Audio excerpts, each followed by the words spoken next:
My name is Aarti Ghargi and you're watching HW News. Welcome to South Connect. This is our weekly show where we talk about important news from across 5 states of southern India. Let's begin with Karnataka. The chief accountant of Bangalore Water Supply and Sewage Board, Prashant Madal, was caught allegedly accepting a bribe of rupees 40 lakh on behalf of his father. Karnataka Soaps and Detergents Limited chairman and BJP MLA Madal Virupakshappa. The incident took place on Thursday, March 2nd, and has come to a shock to many in Karnataka, especially as the state gears up for the election later this year. According to news reports, Prashant, who is a KAS officer, had allegedly demanded rupees 81 lakh in exchange for granting a tender to procure raw materials for KSDL. The bribe came to light when Prashant was caught allegedly accepting the first installment of rupees 40 lakh in cash, which was brought in many bags.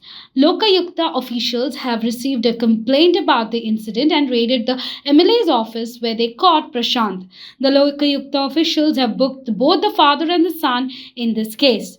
Officials have also discovered unaccounted for cash worth rupees 2 crore in addition to the bribe amount.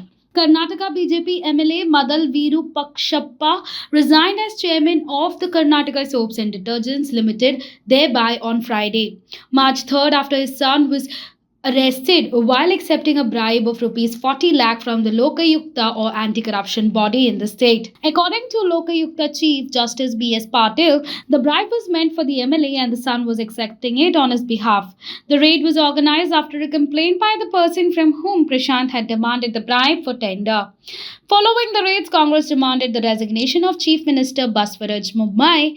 Meanwhile, Bommai stated that those found guilty must be punished. Bengaluru's Freedom Park plays host to several protests every day. But on Monday, a group of men chose the venue to offer puja to billionaire and owner of Twitter, Elon Musk. The group, under the banner of the Save Indian Family Foundation, chanted mantras in praise of Musk because they claim that he has given a new lease of life to MRAs, aka men's rights activists, and allowed them to express opinions on their oppression. The puja took at an even more bizarre turn when the group referred to Musk as a destroyer of Vokashura and chanted mantras like Om Feminist Evictoria Namaha, Om Twitter Cleaneraya Namaha, and Om Twitter Defeminist Taraya Namaha. A few men in the video seemed torn between the chanting and mantras and suppressing a laugh. The banner used at the event said that the group works on ending fake case culture and seeks protection for men from domestic violence and sexual harassment. The group claims to be the largest pan-India men's rights NGO. Ever since Elon Musk took over Twitter, he has insisted that the platform won't censor views or be restricted by woke outlook.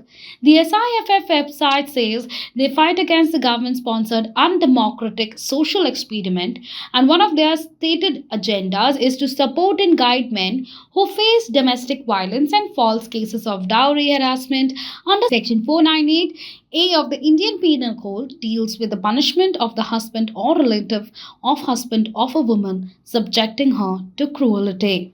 Let's move on to the next state, Kerala. In a first, Kerala, a lifelike mechanical elephant was on Sunday, February 26, dedicated to the deity in a temple near Thrissur for performing daily rituals from now on instead of the real Pachidaram. People for the Ethical Treatment of Animals India joined the hands with award-winning actor Parvati Tiruvottu and held the Nadiyutral ceremony in Indirapalli Raman, a robotic elephant at Indirapalli Sri Krishna temple in the district.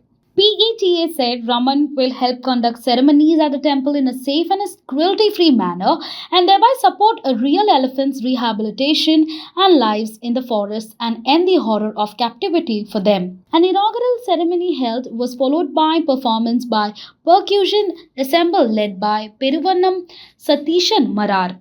Subjecting live elephants to extreme loudness of timpani is cruel and it is damaging and distressing for lives of elephants, PETA said in its release.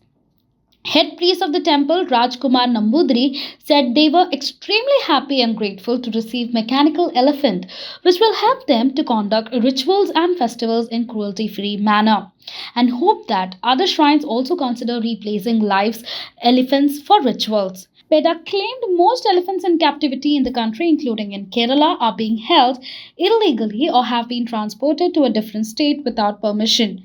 The frustration of captivity leads elephant to develop the display abnormal behavior, PETA said, adding that at their wits' end, frustrated elephants often snap and try to break free, running amok and so harming humans, other animals, and property. A week after 26-year-old Enos Varghese went missing from a rig owned by Oil and Natural Gas Corporation off the coast of Mumbai, reports suggest that Navy and Coast Guard have called off the search. Enos's disappearance from February 24 has been shrouded in mystery. His family, that hails from Adur in Kerala, has alleged that he was being harassed by a co-worker. They have refused assertion by people on the rig that it was a case of suicide. Enos was an electrical engineer who was employed on a contract base with the Oil and Natural Gas Corporation.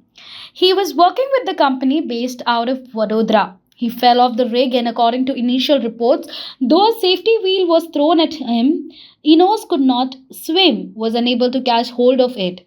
Officials with the Mumbai police have reportedly said that Enos was seen walking naked on the platform just minutes before he went missing. Police maintain that there was no evidence to substantiate these allegations and to link them with his disappearance. Authorities have not yet officially announced his death.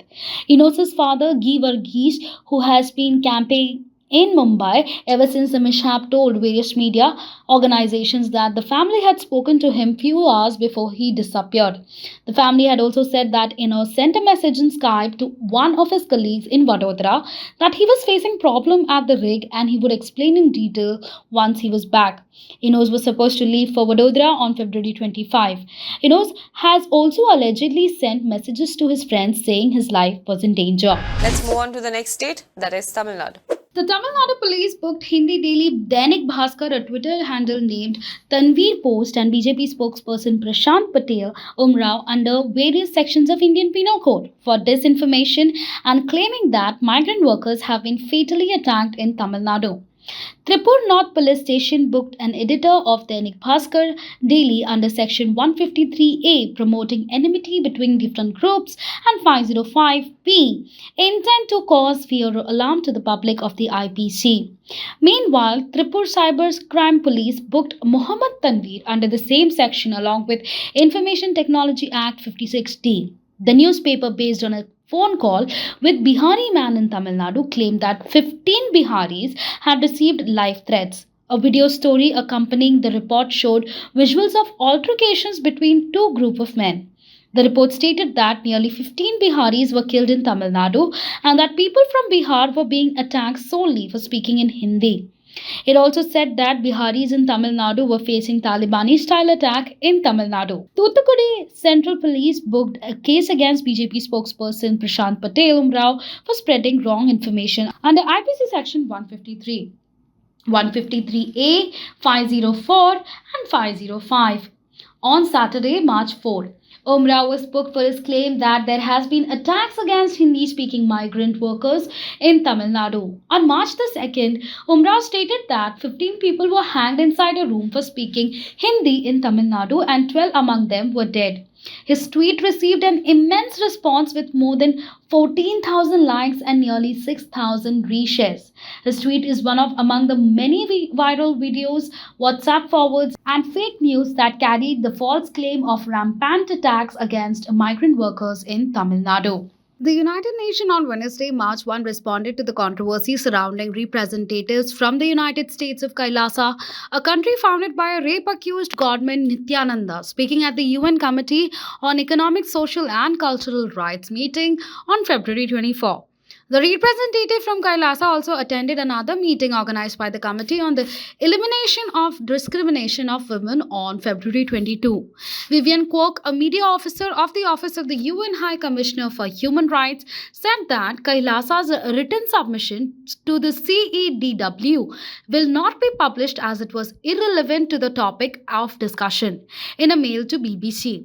However, there was no detail on what was the written submission in question said. The media officer further told BBC that Kailasa's inputs in CESR's meeting would not be taken in consideration because its comments were tangential to the topic at hand.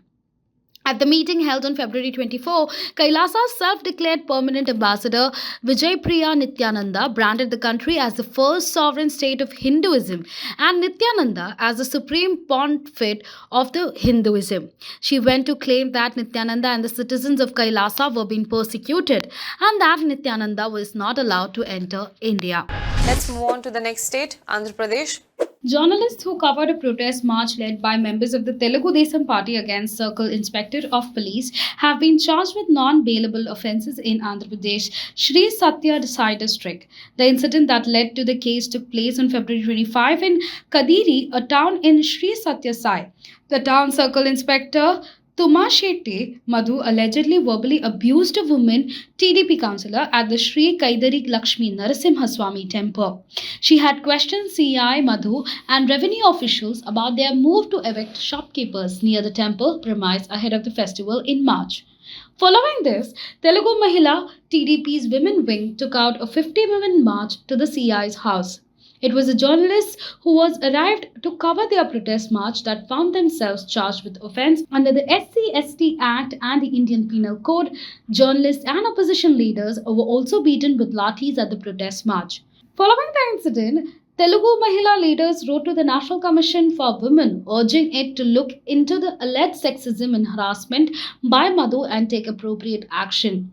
Praveen Babbi, a former member of the state's Women Commission and Telugu Mahila leader from Kadari, in an interview to the News Minute said that she called a press conference on the same day to condemn CI's alleged use of abusive language against the women TDP councillor. Former Supreme Court Judge Justice S. Abdul Nazir on Friday, February 24, took oath as the Governor of Andhra Pradesh. Chief Justice of Andhra Pradesh High Court Justice Prashant Kumar Mishra administered the oath of the officer to Justice Nazir at a ceremony held at the Raj Bhavan in Vijayawada. President of India Draupadi Murmu had on February 12 appointed Justice Nazir as the governor. Chief Minister Y.S. Jagan Mohan Reddy, leader of opposition N. Chandrababu Naidu, ministers, judges and top officials attended the ceremony. After the swearing-in, the leaders and the officials greeted the new governor. Justice Nazir, who hails from Karnataka, had served as the Karnataka High Court judge and was elevated as Supreme Court judge in 2017. Justice Nazir was also on the full bench that delivered the verdict on the triple talaq controversy. He was one of the two judges who opposed the majority verdict banning triple talaq. He was on the Constitution bench of the Supreme Court that delivered the verdict in Ayodhya case. Let's move on to the next state, that is Telangana. The BJP will go alone in the Telangana Assembly election scheduled to be held towards the end of this year, party state president Bandi Sanjay Kumar said on Wednesday. A day after, Union Home Minister Amit Shah, BJP President JP Nada and other central leaders held a crucial meeting with the party's state leaders in Delhi. Sanjay made it clear that Bharatiya Janata Party will have no alliance with any party in the state. He reiterated that BJP will come to power in the Telangana as the people want change and see the BJP as the only alternative to Bharat Rashtra Samiti. Sanjay was addressing the BJP Mahila Morcha meeting at the party's state headquarters on Wednesday. He claimed that Telangana state had become a reality with the support of BJP. He said people were asking if Telangana state was carved out for the family of Chief Minister K. Chandrasekhar Rao.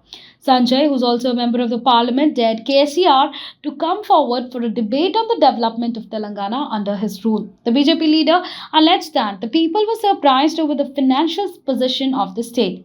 He alleged that KCR has put a debt burden of rupees 6 lakh on every family. A situation has come wherein the government has no money to pay salaries to the employees, he said. Well, that's all for this week's South Connect. Do let us know what you think about this in the comment box below. For more news and updates, you can log on to www.hwnews.in.